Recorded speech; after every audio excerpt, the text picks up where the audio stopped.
Hey everyone, welcome. In this tutorial I will show you how to quickly connect your PS5 to Xfinity Wi-Fi.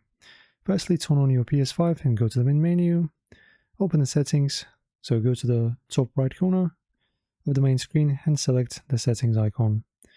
After that you need to go to the network settings, so select network in the settings, select setup internet connection. Your PS5 will start scanning for nearby Wi-Fi networks.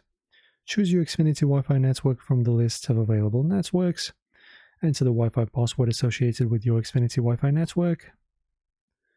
And then after that, test the connection. After connecting, select Internet Connection to ensure.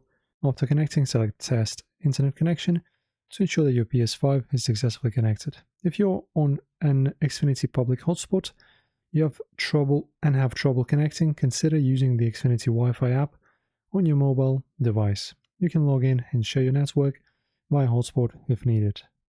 After this, your PS5 should be online and ready to use with Xfinity Wi-Fi.